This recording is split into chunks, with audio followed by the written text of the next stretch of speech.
弟兄姊妹平安，今天是2021年的10月18号。今天的经文是诗篇75篇，约伯记第40章1到24节，希伯来书第6章第1到12节。今天要分享的主题是好的基础。小时候经常跟我的父亲出入教会，他时常将我扛在他的肩膀上，去参加圣歌队、布置教会，那为圣歌队的乐谱呢这个刻钢板，早期是用那种油墨印刷，还会拿这个滚筒这样子捐印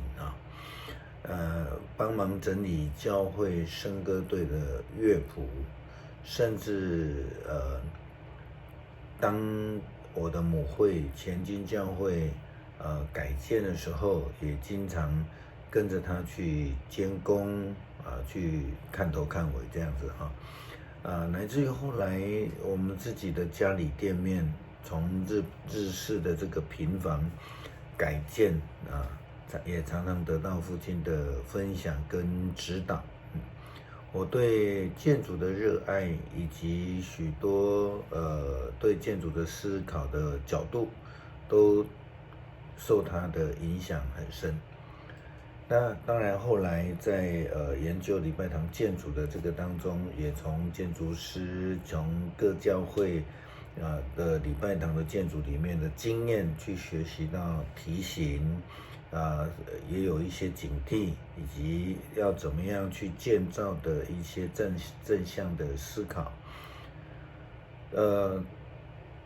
从小最深刻的印象是家里店面从平房改建成3楼的建筑的时候，那这整个的建筑，父亲可以说是一个自行设计建造的人。当然按照这个法规，他还是有建筑师帮他画图，然后送审。家里的经济并不是很富裕，可是他却坚持地基要挖10层楼深。他很多的朋友都骂他，笑他花傻钱那后来呢，证实，渐渐的我们在我们的周围里面发现，他的做法才是最聪明的做法附近的土地一间间的盖起大楼来的时候呢，我们就常常听到哪一个邻居的小房子受到影响倾斜甚至我们附近的这个警察宿舍也因为隔壁要盖大楼，挖地基影响然后就整个建筑物有受损我们的房子虽然同样坐落在同这个区域我们在说这以前是海埔新生地，就是沙比较多的一种地质那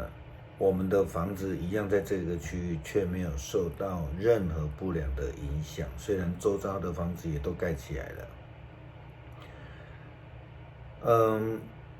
我的父亲虽然曾经想过在家里的经济好转的时候可以继续来申请增建，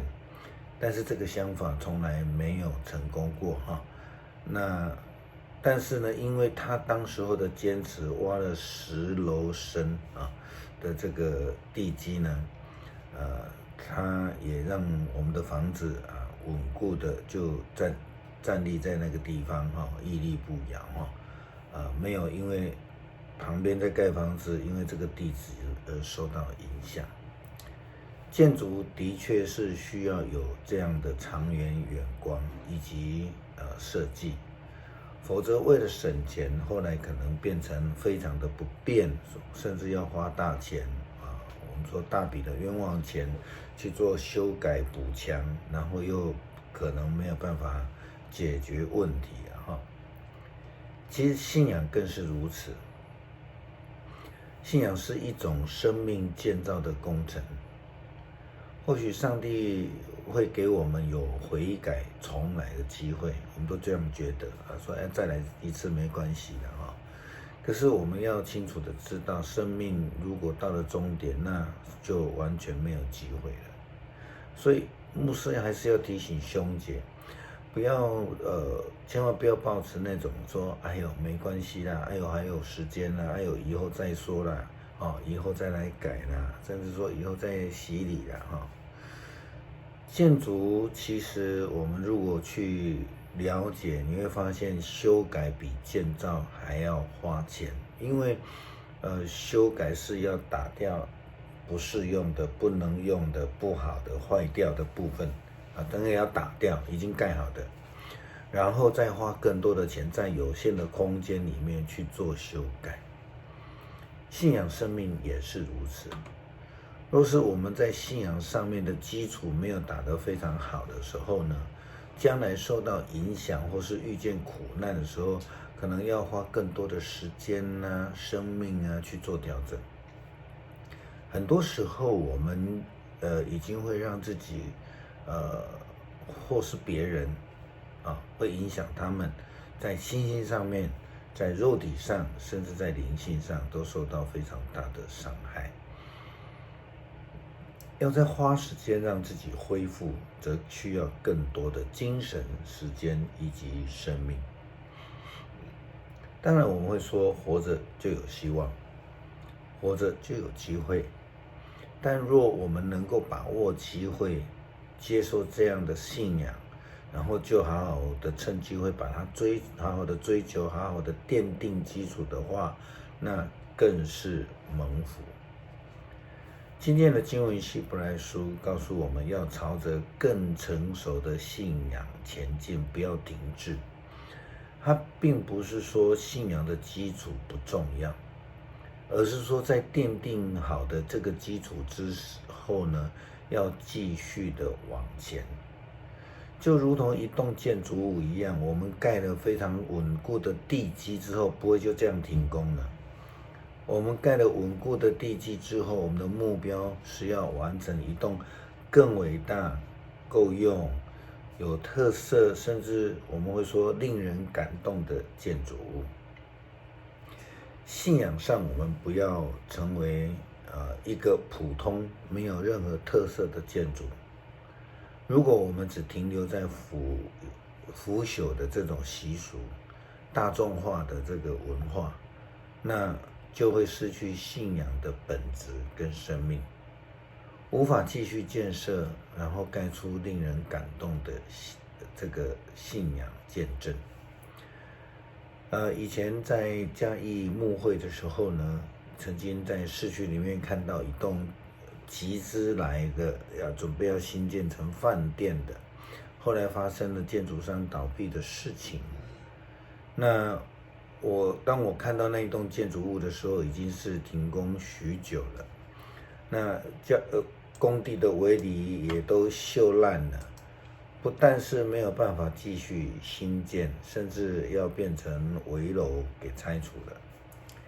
信仰若是完全被文化、被传统给束缚的话，那就有可能成为那种停工许久的建筑物，信仰没有办法晋升，而且是拆掉重来的。所以说，学无止境，不进则退。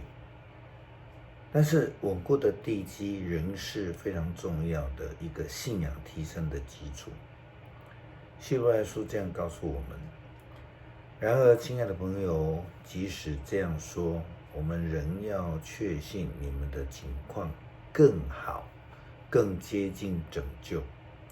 上帝是公道的，他不会忘记你们为他所做的工作和爱心，就是从你们继续不断的帮助其他的信徒所表现出来的。我们最大的盼望，你们每一个人自始至终热心，好使他们所盼望的一切能够实现。不要懒惰，要效法那一些信而有恒的人，来领受上帝的应许。最后，我们用诗篇75篇来一起读，然后做我们的祷告。上帝啊，我们感谢你，我们感谢你，我们宣扬你的伟大，述说你奇妙的作为。上帝说：“我已定下了审判的日期，我要以公道施行审判。虽然地和地上的居民摇摇晃晃，我要使地的根基稳固。我叫骄傲的人不要狂妄，我叫邪恶的人不要傲慢，我叫他们不要夸张，不要再狂妄自大。审判并不从东方或西方，也不从北方或南方，审判是从上帝而来。他判某些人有罪，某些人无罪。上主手拿着杯，杯中盛满他震怒的烈酒，他的酒倾倒出来，邪恶的人都来喝，直喝到最后一滴。但是我要永远宣扬雅各的上帝，我要不断地歌颂赞美他。他要粉碎邪恶者的权势，他要加强义人的力量。最后我们来祷告。天父啊，求你赐给我们智慧，让我们明白信仰建设这个基础必须要有眼见，要有将来性，并使我们的信仰建设能够垫好基础之后更上一层楼，发光见证主你的圣名。阿们。